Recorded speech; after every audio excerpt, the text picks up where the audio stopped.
We are Hello? live. I'm assuming. I'm Uh, guessing so. I hope so.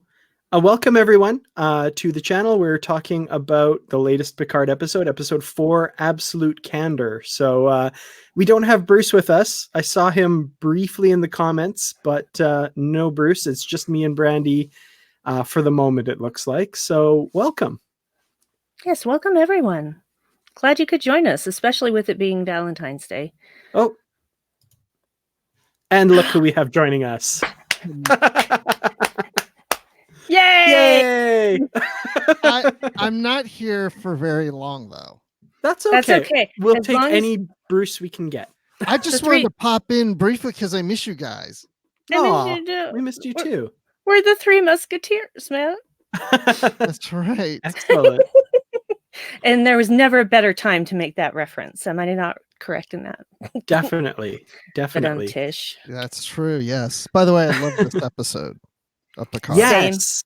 Okay, yeah, let's get that right out of the way. I loved this one too. Mhm. Yeah, this is amazing. I love the characters. Like, what an incredible set of actors they have on this show, right? Like, Yeah. Yes. oh man, I'm really digging it. Brandi and I, before we started, were gushing about Santiago Cabrera, and yeah. I know. It's like I love everybody in this. I mean, I love all the actors. So since I'm not on for very long, just here briefly, last week, I mean, I liked last week's episode, but I was like, I'm ready for this to kind of start moving forward. And I felt like this episode was like where I wanted to be now. It's like, Yeah. okay, now we're moving things along. And so I love, being on the ship and visiting other places and meeting a new character and seeing another character show up at the end and all these things. But I will tell you the parts I don't like. Well, I shouldn't say don't like, but my least favorite parts have been lately on the board cube. It's just like the whole, let's make out, and then the sister like, you need to be doing your job. It's like getting old for me. I've seen that opinion expressed a little bit on the internet, and I'm kind of on board with that. It's not so much that I don't like it and I don't feel it has its place. I'm just like, okay, let's get it somewhere now. Yeah, it's like my least favorite part. It feels like it's getting slightly, and I'm not criticizing, but it feels like something needs to happen there. There needs to be some kind of plot point that makes things different, because right now it's just kind of more of the same. And that may be purposeful. That may absolutely be purposeful. I am not 100% sure, but I'm willing to give them the benefit of the doubt. But yeah, once again, it's Narissa being, ew. Yeah. Just, ew. No. Well, a seed has been planted now. So yes. We'll see if that seed bears fruit. Just one seed. Yes. It's, well, I feel like my personal feeling, and this, I may be proven wrong, but my personal feeling is that Karen is more interested in the truth than he is with destroying the destroyer. Yeah. And I think he is starting to question what is really going on. Yeah. So I think he's got his own plan apart from the Zhat Vash. I think that he's doing what he's doing not for the greater good of the Romulans or whatever, but for himself, because things are not as he's been told that they are. So yeah, there's definitely that aspect of it, and I think they keep kind of dropping hints about that. And again, like, that's so much of the story is just dropping hints and all this stuff. Yeah. Like, I want to see some of it play out already. Yeah, slap us in the face now. We've got the hints. Exactly. Give us a slap. So that we go, oh! I want to have that face with something on the board cube. Excuse me, the artifact. I want to go, oh! I want that. For sure. Well, let's, I guess the start of the episode, I want to talk a little bit about, because for the last few episodes, we've started with a flashback, and this one's no exception. We get a flashback to one of the settlement planets that Picard has taken a bunch of Romulan settlers to, and I'm going to get the name of the planet correct. Good, Vashti. because you usually do. Vashti, thank you. Vashti. Yes. I knew that one. So this was interesting. I like seeing Picard in his prime a little bit, like prime, so to speak, here. And we get introduced to Elnor, who's this young Romulan kid. And I have to say, I loved his interaction with Picard. It's just, I was like, oh, Daddy Picard. Just so cute. Yeah. And like when he puts his head on Picard's shoulder when he's reading to him, my wife was like, oh. My fiance did the exact same thing. She was like, oh. Yep. That was me too. I was just like, my heart. So sweet. And yeah, of course, the Three Musketeers as well. I thought that was excellent. You know, tying it into Literary Treks, our books and comics podcast. You can all take a drink. Oh, I don't have a drink. Oh, dang it. I was going to get a drink this time. I have Dave, drink. Sanitizer. Don't drink the hand sanitizer, Bruce. No, don't do that. All right. I will say that Elnor is the most elven Romulan name I've ever heard. And he is also the most wood elf looking Romulan I've ever seen. Definitely. And I love that because he actually reminds me of my D&D character Al, who is a wood elf, and she did some stuff in her younger days, but he reminds me of younger Al when she was, you know, not quite on the path to maybe I shouldn't kill everyone I come across. That's good plan. Yeah. But yeah, I'm noticing a lot of fantasy elements here. It's not fantastical elements, but just kind of the trappings a little bit. Like you said, Elnor, very elvish name and very elvish in demeanor. And some of the Romulan words for some of this I noticed as well. My mind was kind of going to, oh my goodness, I'm drawing a blank right now. Daenerys Targaryen, the Horse Lords, that language in Game of Thrones. There was some words that had the hard K sound and that kind of thing. So I was really in the mind of fantasy type stuff in this one for sure. Yeah. There's my late drink. There it is. Nice. Someone's paying attention. Good job, David. I keep waiting for someone to accidentally call Elnor Eleanor. Well, we've got Karen. Why not Eleanor? Karen and Eleanor. Yeah. Yeah. I mean, I'm not okay. I love Star Wars, of course, but I'm more of a sci-fi person than a fantasy person, but I like elements of like fantasy things in my Star Trek. I think it can be fun, you know, to do things like that. And there's some books that I've read that have done that and some other things. So I kind of like the Romulans, but you know, we have the elf thing going, you know, in a sense, you know, and I like this. Yeah. And then the other thing was the I can't remember their names, but the Rangers that are kind of supposed to be taking care of the city there. Fenris, which is also very fantasy because Fenris in Norse mythology was a wolf, and a wolf was also the mother of Romulus and Remus. So a lot of connections there. Wow. Yeah, and Vashti is something else too, I think. I didn't have to do my homework. I already knew that. You already know this stuff. I'm impressed. I'm a nerd. See, this is why I like doing this show, because Dan knows more things than I do, and now Brandi does also. So I can just sit here and just always go like, "Oh, really? Oh, well," because I can know nothing. That's okay. You don't have to know anything if you don't want to. I know Brady Bunch trivia, so anyway. There you go. Nice. Yeah, and Vashti has something to do with mythology as well, which was mentioned in a video I watched, but now I can't remember what it is, and Memory Alpha doesn't mention it. So, oh, was that on Screen Crush or whatever? I think it was the Screen Crush video. Yeah, I just watched that right before we got in here. Yeah. Okay. Yeah, that's a good thing. If anybody wants to check that out, they do a good job of like Easter eggs and connecting things. Like, but Brandi pointed out some things that they didn't. So yeah, absolutely. And we're only a little ways in. So I did. Ooh. I'll take another drink to that. Yes, you will. Awesome. So yeah, after the credits, we're back aboard the La Serena, and they're taking a side trip to Vashti instead of heading straight to Free Cloud. But right when we're finding that out, we get this great scene between Alison Pill's character, Dr. Girardi, and Captain Rios, which I love this scene, and I'm going to call space vast quantities of stuff from now on. That's quantities of stuff. I mean, it really is. Yeah. Why focus on the negative? Yeah. Oh, Agree.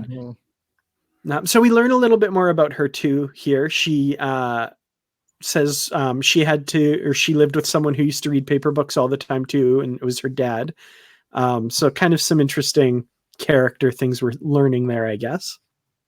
Well, we kind of knew she was into print books because when she came to visit Picard, oh, that's right, yeah, she was going through his bookshelf.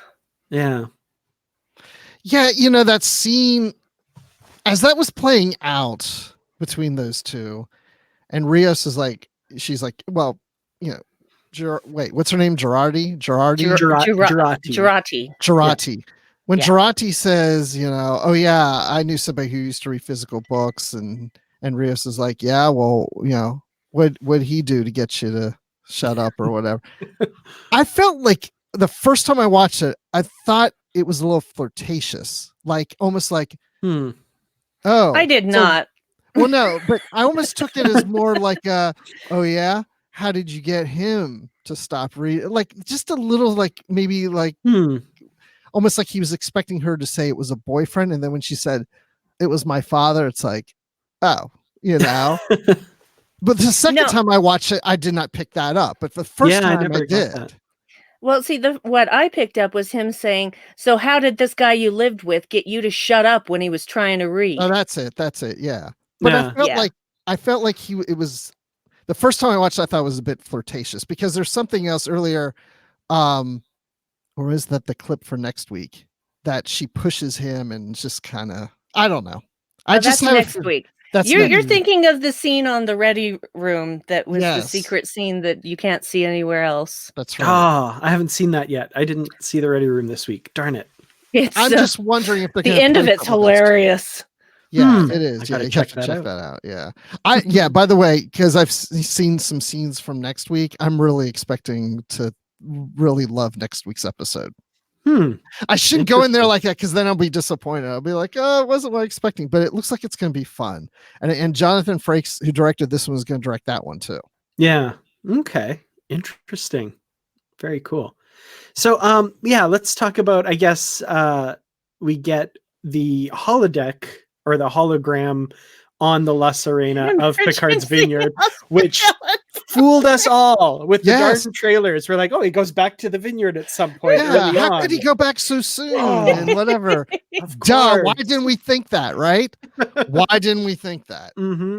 And I mean, it makes sense. They spend all this money on this gorgeous, chateau set or whatever. They're going to use it. They want to keep using it, right? So, yeah, he's on the holodeck. That makes sense. Yeah. Yeah. Well, it's his Ready Room on the ship, and it's the chateau. Mm-hmm. How appropriate. He just needs like a little fish tank in there. Definitely. So I want to say one of my new favorite characters, though, in this entire series now is the hospitality hologram. Oh my gosh.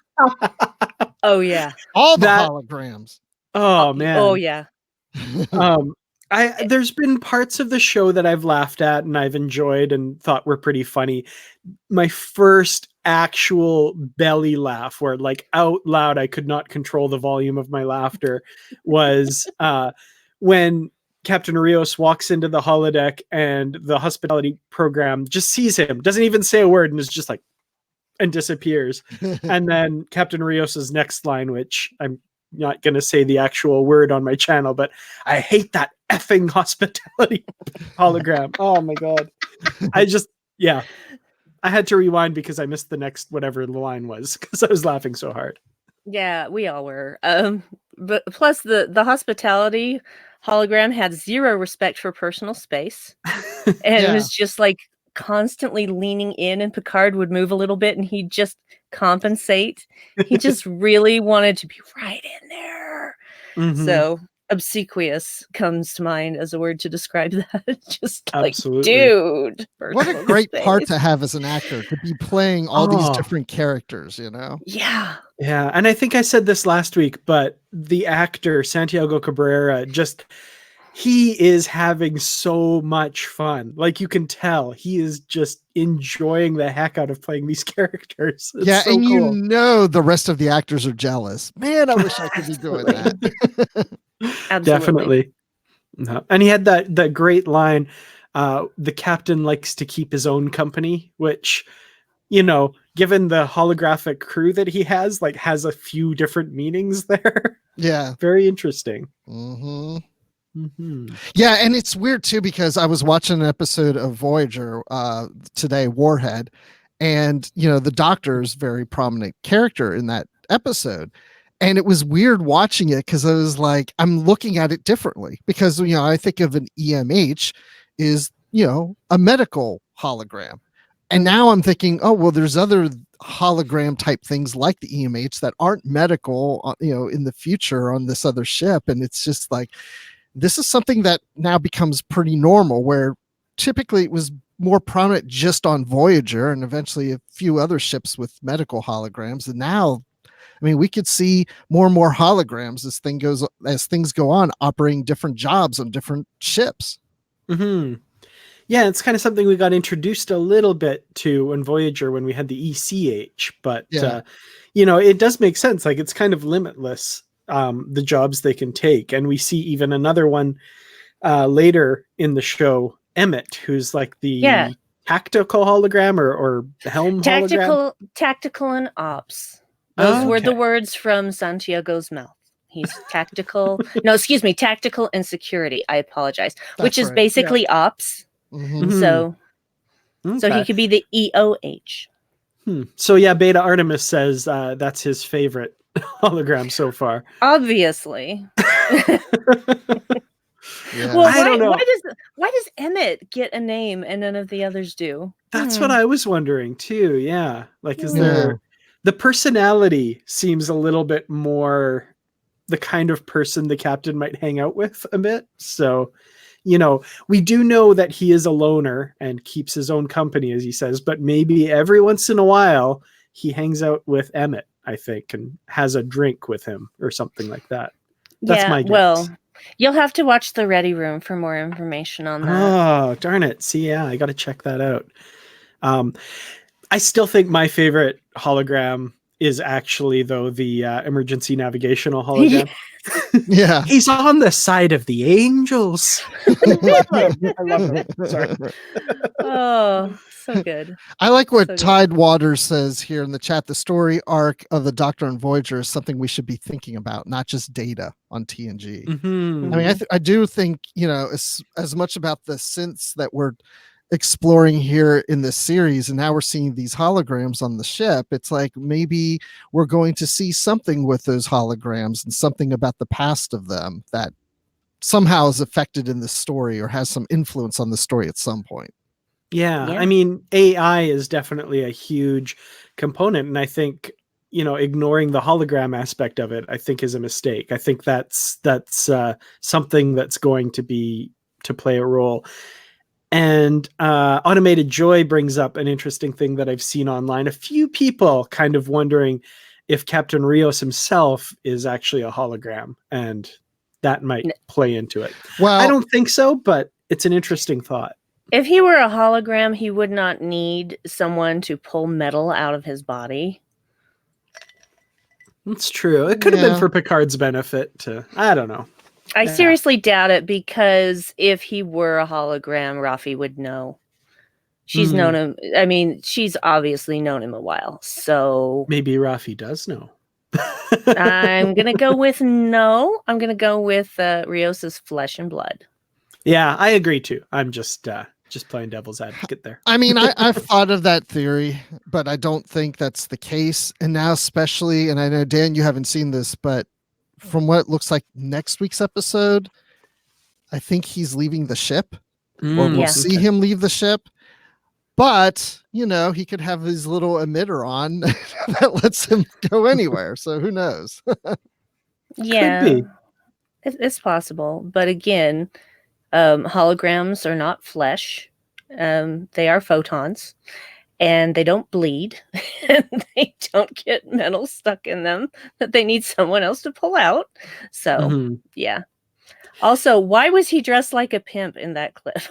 Just seriously, he looked like a 70s pimp in the next week's clip. Yes, you have to see the clips from next week, Dan. There's got to be a way for you to see that.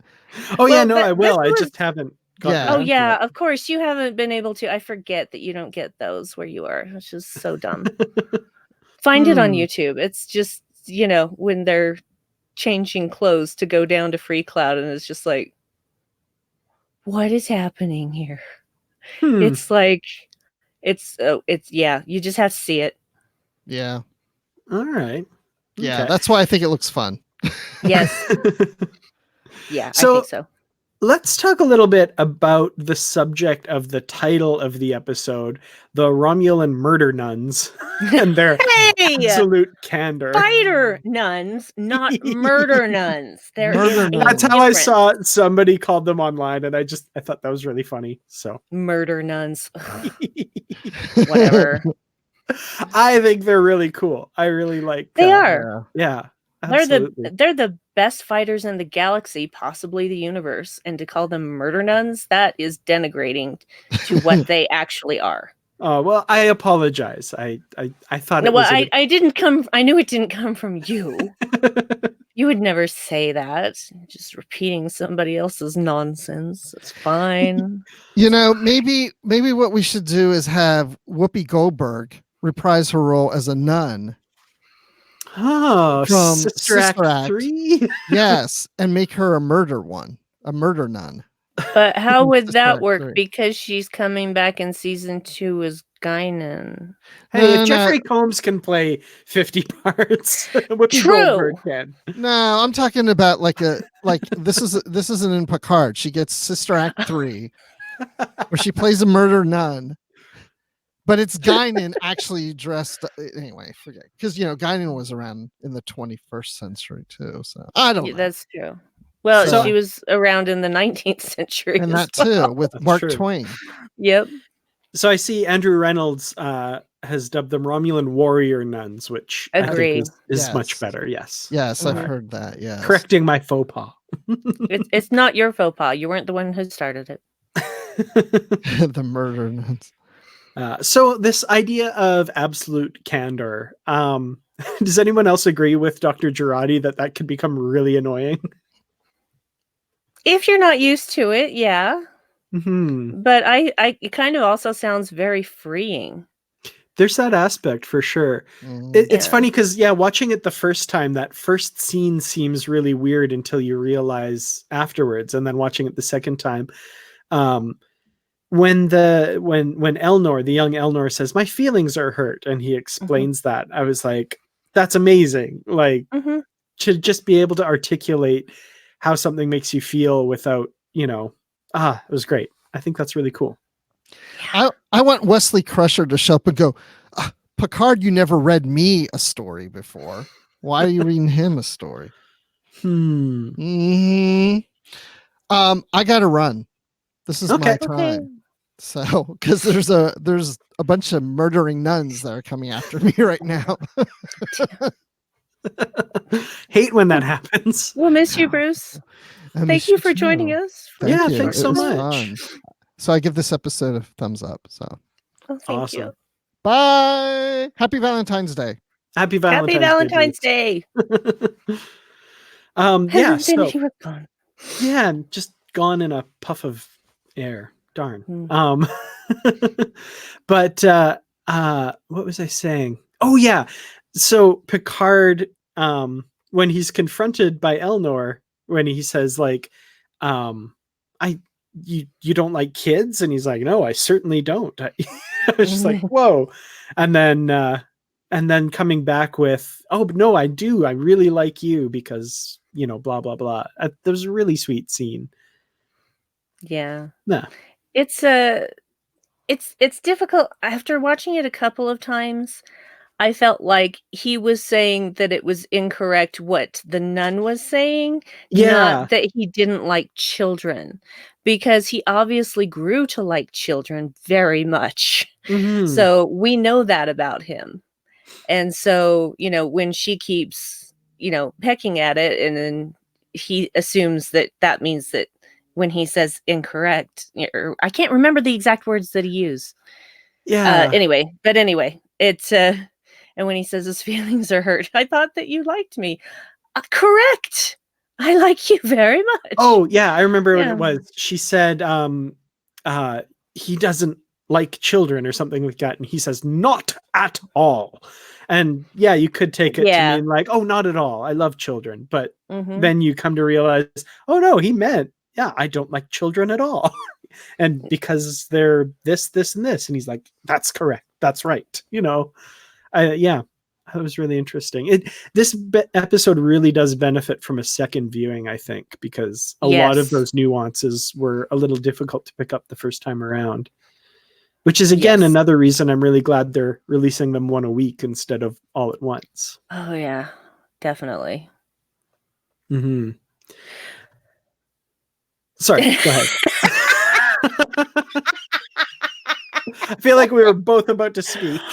No, you please go ahead. What were you going to say? Well, I was just going to mention in the comments, ME says, I really enjoyed this past episode. Very baffled that some people didn't. And I absolutely agree. Like, I am not understanding where the dislike of any of this is coming from. And before we started, Brandi, you were saying that you have not gone on Twitter or anything like that. That is the right choice, I think, because there are some people out there that I just don't understand. So yeah, I enjoyed it a huge amount. I loved this episode. Agree so much. So much. There's just what's not to love? I just don't understand. It's like we have a friend, Dave and I have a friend in England, and he is a vicar. Lovely chap. And he and his wife do a wonderful podcast called The Boardcast, where they started out covering, Next Generation. And now they've gone through Deep Space Nine, and, they're just going on through every iteration. And of course, when New Trek started, they covered Discovery, and they're covering Picard right now. And he does not like the main title theme of Picard. And I am just, what?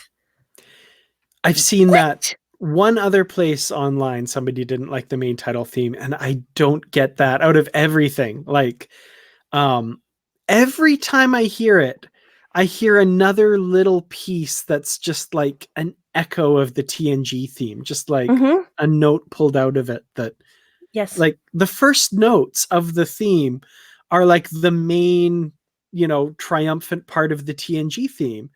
Just like every third note or so, or something like that. Like it's beautiful. It's genius. It really is. It is.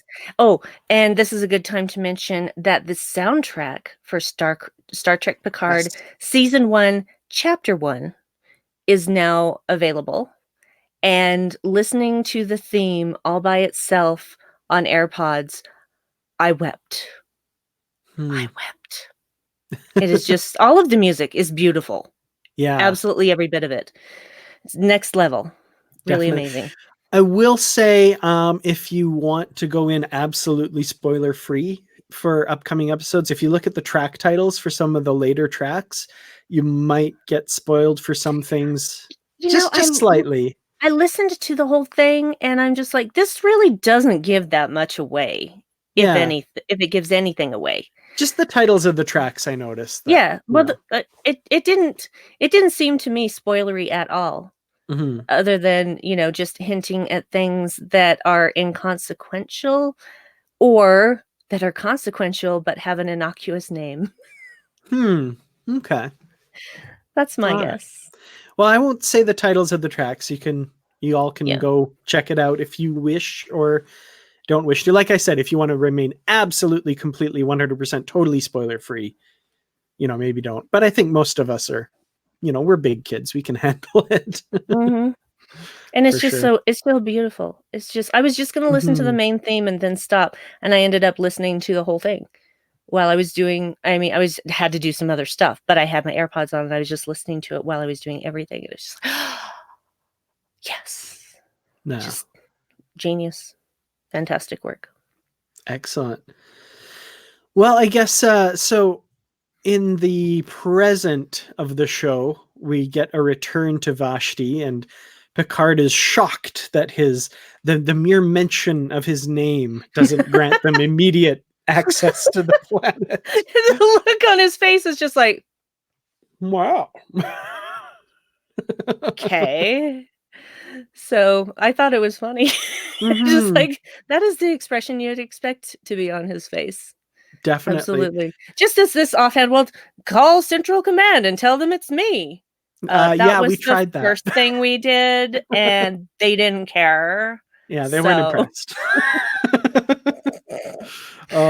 So I am noticing that Picard at this time is kind of, I don't want to say naive, but he goes into situations sometimes not realizing how to put this, where he is and what's happened to change things. Like, for example, the meeting with the CNC a couple of episodes ago is a big example. And then here again, like, wow, just tell them my name. And oh, that didn't do it. Okay. And then, of course, when he does get access and beams down to Vashti, some of the happenings that happen there as well. I think... Well, he should have known, because Rios told him, look, it's not the same place that it was when you were here.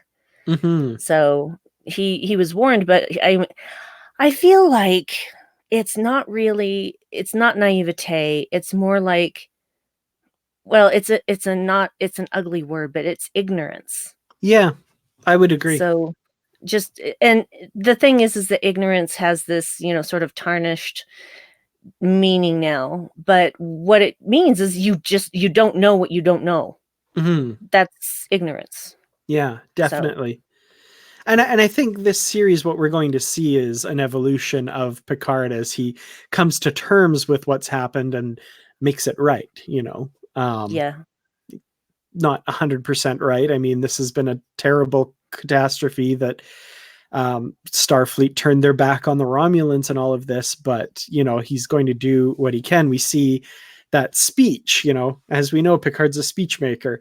At the very end, after all the goings on, which we'll talk about, he gives a really good apology speech to the Romulans assembled there. And I think that's kind of the moment where he's realizing what the changed arena is. Like, he's kind of navigating, okay, this is what's happened.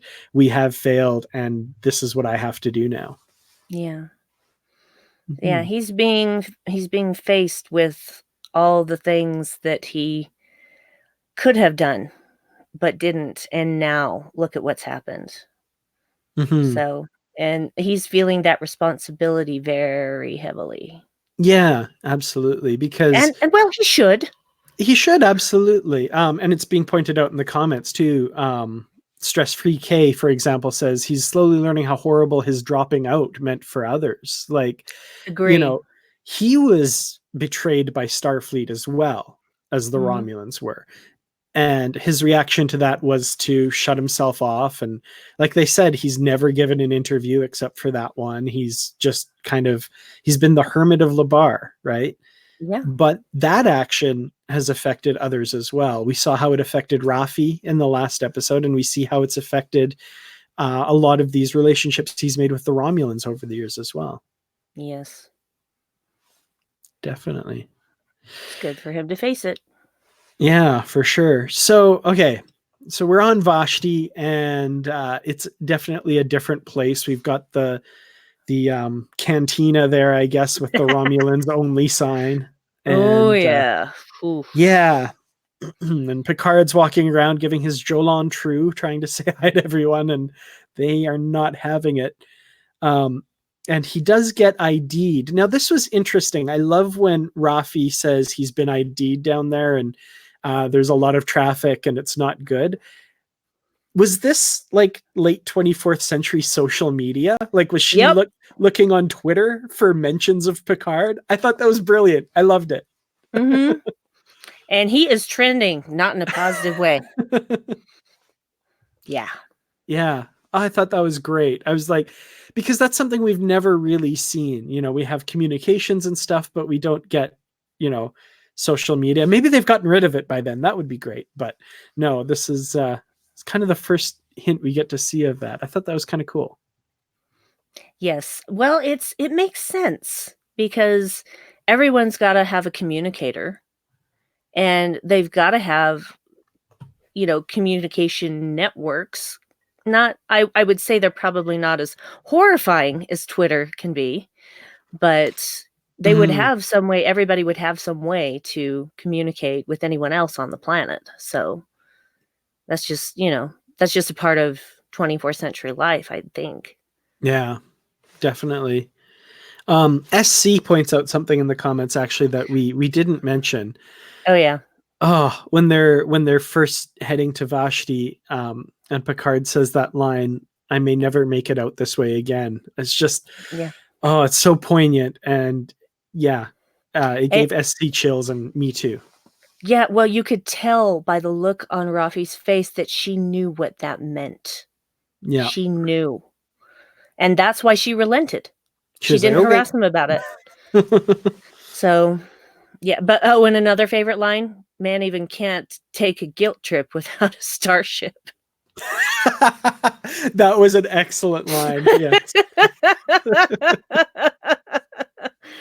Yeah, good times. There's some great lines in this episode for sure.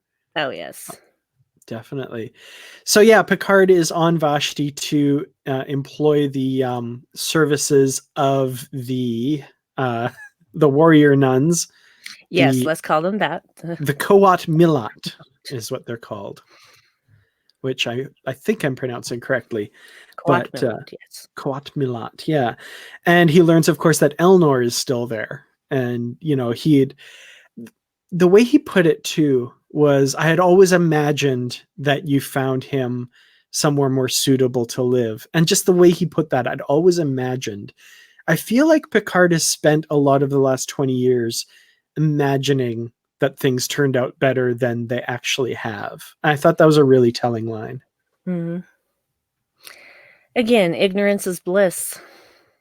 Mm-hmm. Yeah, it's really, really sad, I think. But it is. And there's definitely some feelings there that Elnor feels betrayed by Picard, because the last thing Picard said was that he'd be back, and you know, that he had promised to find him somewhere to live. And as we learn, promises are prisons, right? It's, you know, it creates this expectation, and sometimes promises can't be kept. I thought that as a theme for the episode was really interesting. Yeah. I agree. It is hard to make promises, which is why, you know, I feel like people throw around the promise too casually anymore. That they're just like, "Oh no, I'll do that, I promise." And then their promise ends up meaning nothing. So, you know, only promise when it's something super important. Mm-hmm. And then for him to go back on that promise, you know, he's feeling a lot of guilt there. A lot. Absolutely, for sure. And he's been hiding that guilt away and just kind of pushing it down, but now it's slapping him in the face, and he can't do anything else but go at it head on. He's got to deal with it. Yeah, definitely.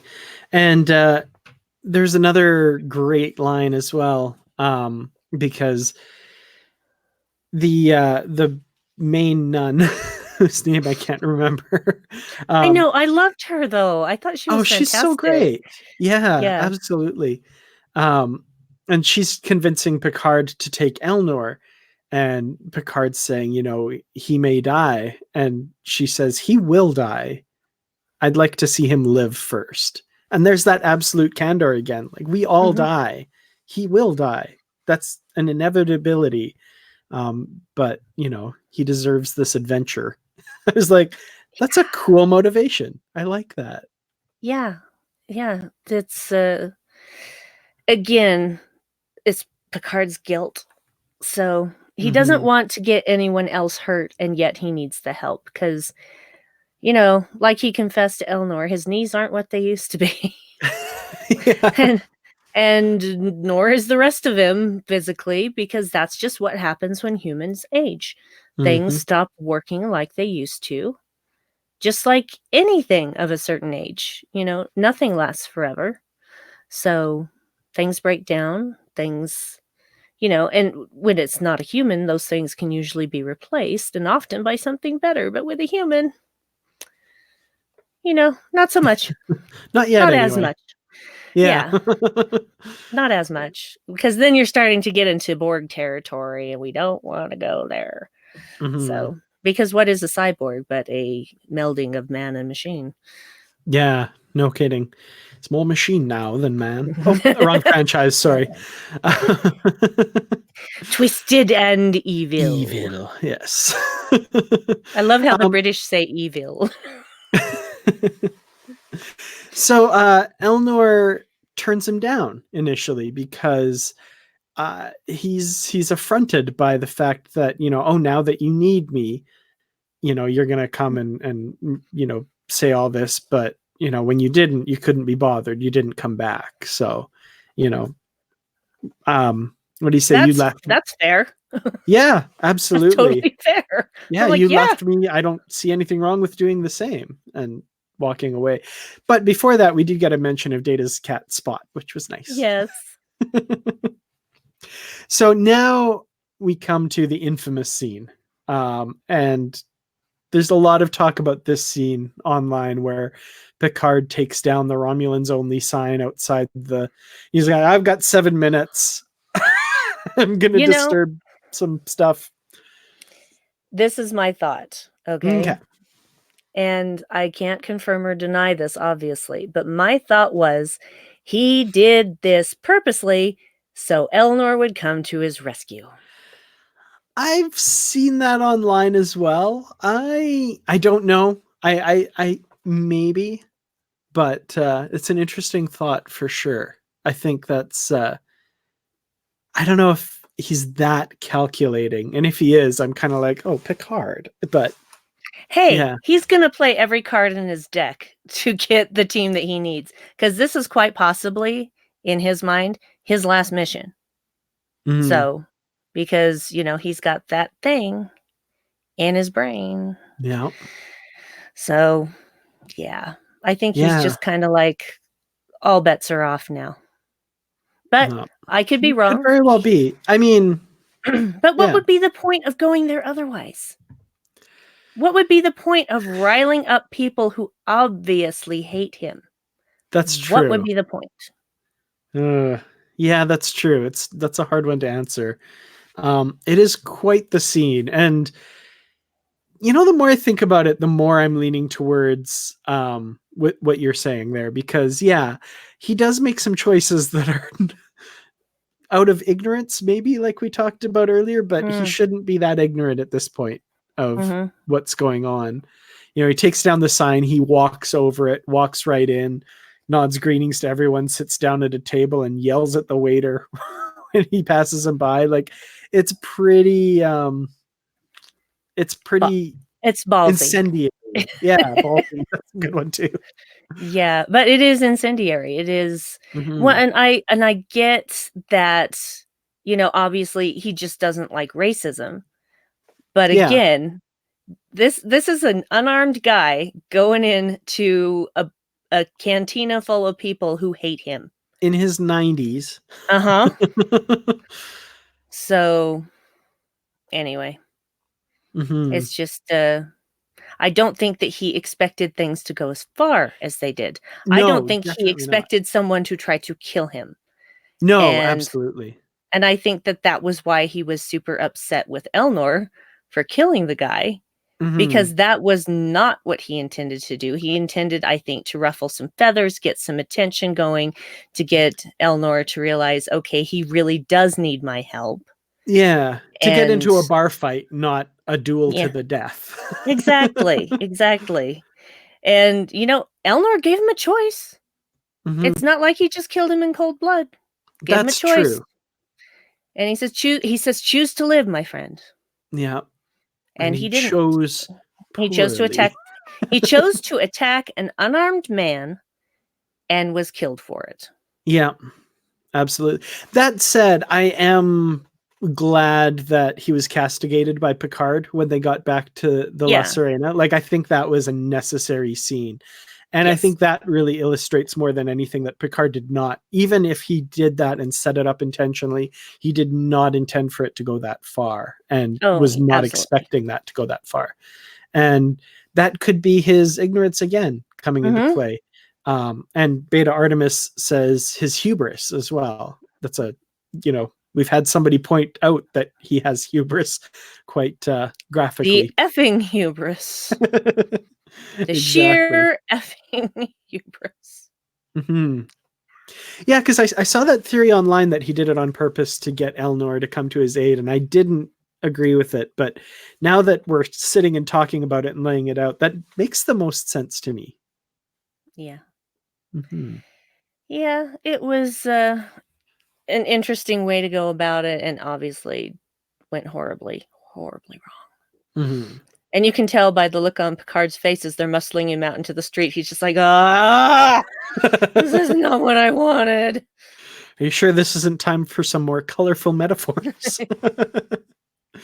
So the other thing that's kind of going on throughout all of this is there's a warlord, basically, who's taken control of an ancient bird of prey. Mm-hmm. And I'm trying to find his name. This is, I haven't had to learn new Star Trek names for quite a while. But anyway, I can't find his name. But yeah, there's this warlord, and he has control of the old style TOS Romulan bird of prey, which is pretty cool. Get to see that in action and facing off against the La Sirena. They managed to beam Picard up just before it gets into range and attacks. Giving us some pretty cool visual effects and all that kind of stuff. And the aforementioned Emmett hologram makes his appearance here. What do you make of this hologram, by the way? I'm curious because I don't know. Like someone else said earlier, he was their favorite. I don't know what to make of him personally.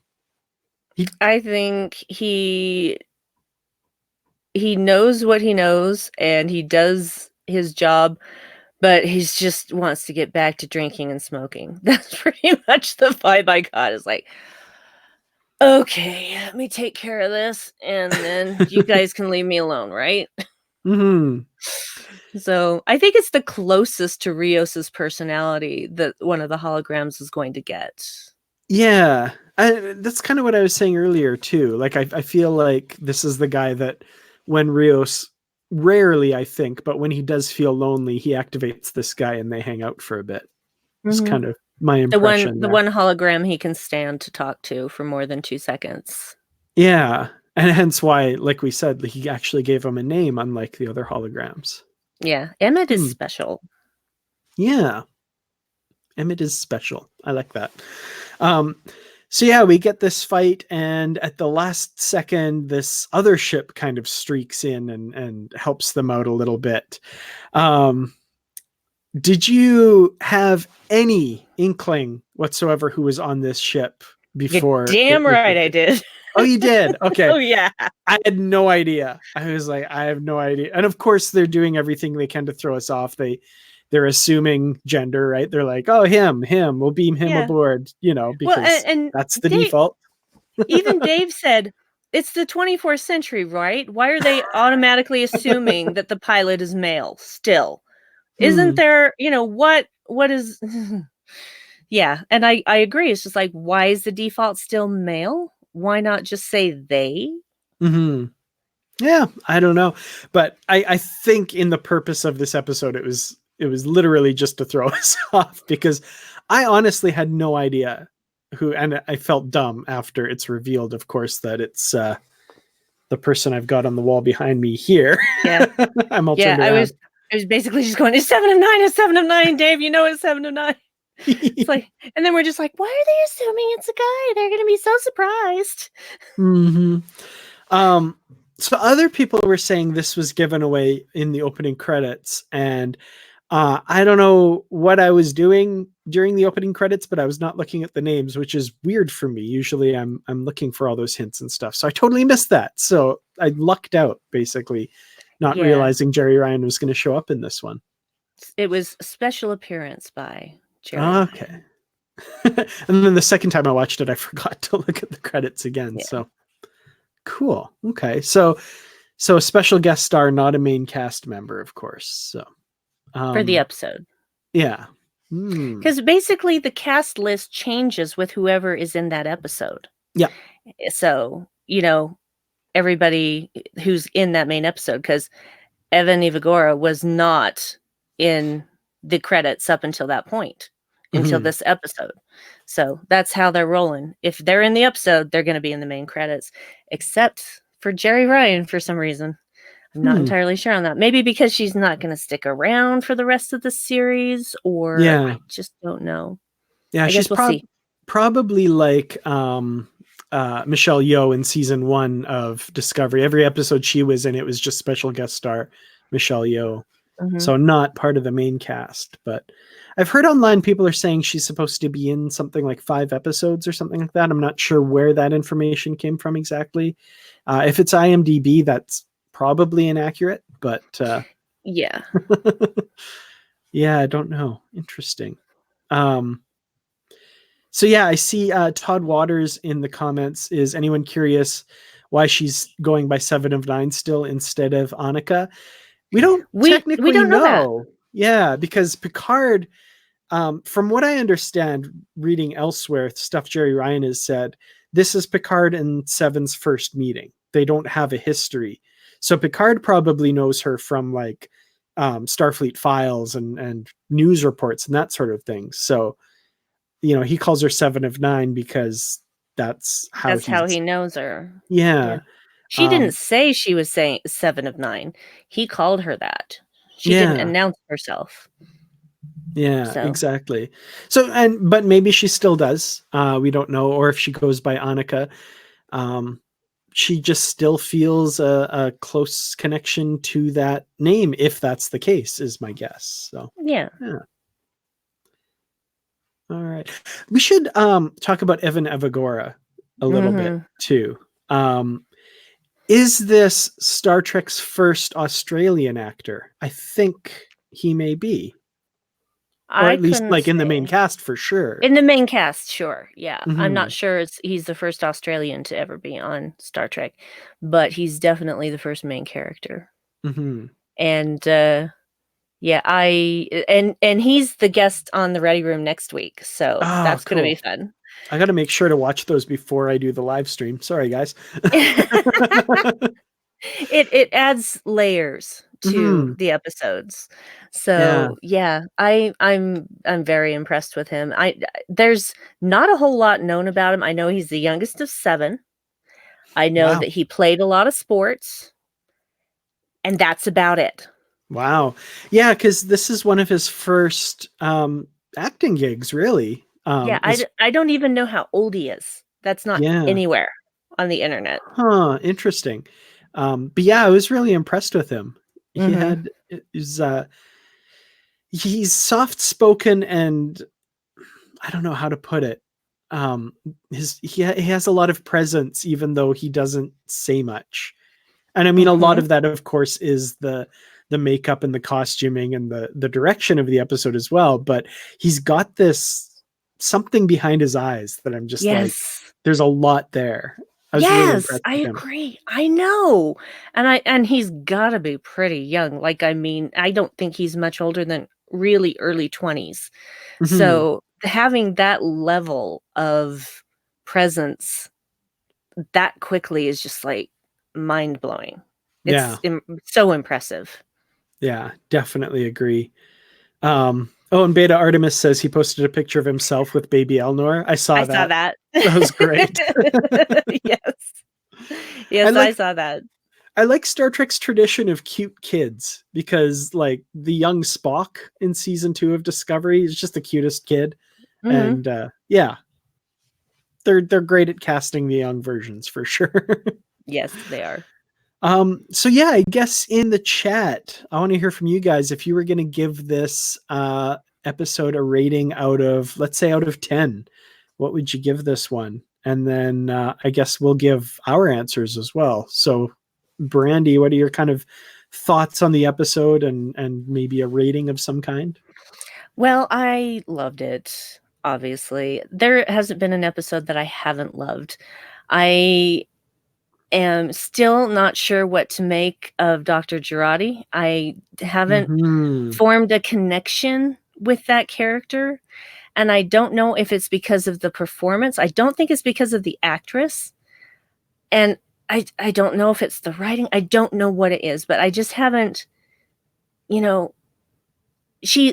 don't hate her. I'm not saying that I'm not saying that I dislike her or anything like that. I just don't have a connection with her like I do with Rios and Rafi and all the holograms and Elnor and etc. And I don't know why. I just don't know why. But that doesn't lessen my enjoyment of the show. So I have loved every episode that I have seen, and every episode has given me just moments. So I would say that I always rate things really highly. So I'm going to say it's 10 warrior nuns out of 10 for me. Nice. Yeah, no, I'm really digging this episode as well, and I'm glad you brought up Dr. Girardi because, yeah, I don't know what to make of her either. There's just these little bits of dialogue that I might be reading way too much into or not. Like when she walks in, she's like, is this a secret meeting? Or, like, what's going on here? Like, is she on the side of the angels or is she, an agent of Commodore O or something? I think that this whole ambivalence is actually purposeful. My first gut reaction is that she's a red herring, that she is made to make us suspicious of her, and she's going to turn out to be exactly as she's presented herself this whole time, and that actually she just lacks social skills. That's basically what I'm thinking at this moment. I could be proven wrong, and I will happily admit I'm wrong if I am, but right now I'm feeling like there's just too much suspicion here. So I'm going to go with all of this is directing us towards her, and we're not paying as close attention to some other things. That could very well be. Because, yeah, the more I think about it, the more lines there are. Like when she said cyberneticists are kind of secret planny. I'm like, stuff like that. I'm like, I don't know. But yeah, I really enjoyed this episode. I think, it's hard not to give it a really high mark. I'd say like a 9 out of 10. Ancient birds of prey or something like that. I was just so happy to see that. I've even got that ship in front of 7 there. Man, nice. I can't figure out where I'm pointing. Yeah, that's because you're not seeing a mirror image. You're seeing the image as everybody else is seeing it. So the mirror image. So yeah. But yeah, no, I really enjoyed this episode. I think it's a lot of fun. I love that we're finally underway. I think those first 3 episodes really do feel like, okay, you just watch them 1, 2, 3 as one episode. And that makes that work a lot better for me. And now we're finally away from Earth. We're on our way. A little detour to round out the main cast. And then finally on to the big objective, or the first big objective, I guess, next week. So really looking forward to that. I haven't seen the preview trailer for next week's episode. I haven't seen the clip on the Ready Room yet, so I've heard some inklings. I think there's an eye patch involved or something. I don't know. Oh, there is an eye patch. Okay, all right. And a fedora with a feather in it, and you just have to see it to understand. I have not seen the fedora, so I'm really excited. Well, when you see it, you will understand why I said it looks like Rios is dressed like a pimp. Excellent. All right, well, so David gave it 7 of 7, or 7 of 9. Bonnie Josiah gave it 8.572 out of 10. It's very specific. I want to see your like live tabulation as the episode goes. Like, oh, that's another 0.001 off. SC says 8.5 solid, chills, and 7 of 9. Cardinal gave it 7, no pun intended. 7 out of 10 from Becky 2010able. Liam Smart 6.5 or 7. So, you know, it's on the upper end. It's still okay. Definitely a good spread there though. So some different feelings about this one. So next week, I haven't seen the trailer. What is kind of, if you want to give just a few words, what are we supposed to expect next week from the trailer? They going down to Freak Cloud, yo, in disguise. Okay, I'm excited for that. All right, okay, cool. Space Vegas. Space Vegas. They go in there. Cool. Yeah, they arrive. All Boy, right. do they arrive. Well, anything we missed talking about with regards to the episode that you can think of, or anybody in the comments, anything we missed that you want to give us a heads up about? Yeah, because I think we covered everything that I most cared about, and pretty much I think we covered pretty much every aspect of this episode. I think so. Somebody wanted to make sure that we bring up the plum from last week that basically saved everyone because Jabon dropped it. So, yep, I did feel the absence of Laris and Jabon this episode a little bit. Kind of after I was done the episode, I was like, oh. Yeah, but we had Rios and we had Emmett and we had Elnor, so it kind of just that's the amazing thing is they've created so many characters that are instantly beloved, and that is amazing. So the fact that we miss any of these characters is just what an ensemble. Yeah, absolutely. Becky 2010able makes a good point. We didn't cover Narek enough. We didn't really talk about the Borg ship and the happenings on there. We touched on it briefly with the seed's been planted, that seed of doubt. And we're just kind of waiting to see where that goes. I spied that they were drinking Romulan ale. They had that old style bottle from Star Trek 2 that we first saw Romulan ale in. Which explains their shenanigans with the Borg ritual later, I guess. Yeah. I mean, who hasn't wanted to slide down a Borg ship corridor in their sock feet, right? Well, I like sliding down any slick surface in my sock feet. My dad used to be custodian of our local church, and he would have to buff the floors from time to time. And now I was really little during this, so he used to let us ride on the buffer, which was really fun.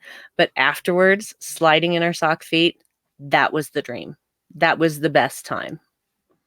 Yeah, that's always a fun time. The Romulanisters make another appearance. He is not into it at all. He is not into it. No, that's true. Not even a little bit.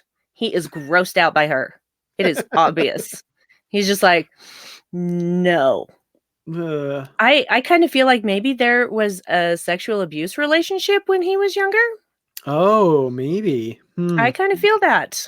There's definitely a discomfort. And I mean, in this one, she does go right to the like physical abuse, choking him at the end, right? Like it's not a power balanced relationship at all. Regardless of what aspects of the relationship or whatever. Ugh. Yeah. Which is another reason why I think he's playing his own game. Yeah, if he's not already playing his own game, he's coming around to it, if nothing else. Yeah, I think so. I think we're going to find Narek. I keep saying it, on the side of the angels. I just love that line. Yeah, well, I think he's going to have some hard truths to face, but I think he is actually more receptive to knowing the truth over, just killing off these androids. Mm-hmm. Speaking of Soji, Andrew Reynolds mentions, if you haven't seen it already, check out Soji's head twitch at 2221. It's like Data's. I'm gonna I have to saw check that that. out. There are Oh, I also missed that. times, yeah, I saw that. And there are also times where she blinks very artificially. Not Hmm. not always, but like every once in a while, she has a very purposeful blink. As if, Interesting. her programming was reminding her, blink your eyes. So yeah, Hmm. I mentioned that to Dave. He can vouch for me. Oh, very cool. The other little head movement thing I noted was 7 of 9 right at the end. She always had this thing where she kind of like turned her head like that. I can't explain exactly when the moments, but she does one of those, like, I think it's like when she's perplexed by something or something like that. She kind of does one of those, and she did like that trademark move at the end. I don't know if maybe that's just a Jerry Ryan thing or if that was a purposeful, like 7 of 9 used to do this. I don't know. But I think it was purposeful to the character. So yeah, why Okay. not? That's part of the character. No. So yeah, bring that back in. It's all good. All right. Well, I guess that's pretty close to an hour. So thank you all so much for watching. And Brandi, where can people stalk you online if they want to see all the cool things you do?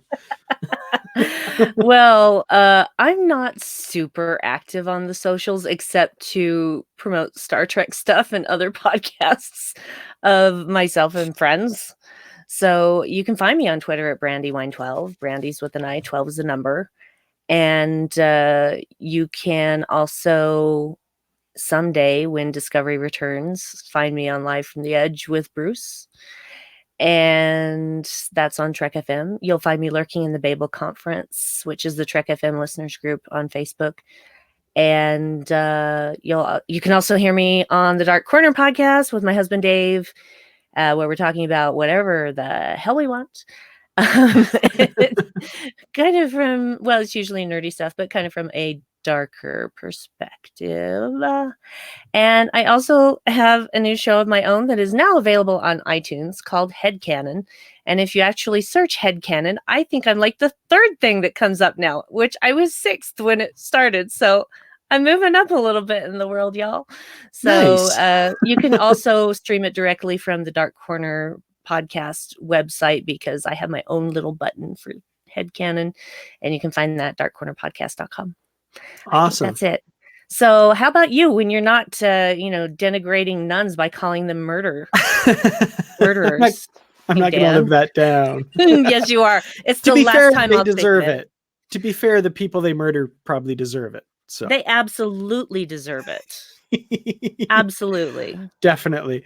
Yeah, when I'm not putting my foot in that, you can find me here on this channel. Subscribe if you haven't already. I have videos about various things in Star Trek right now, mostly breakdowns of Easter eggs of Picard episodes, plus, of course, this live stream every Friday.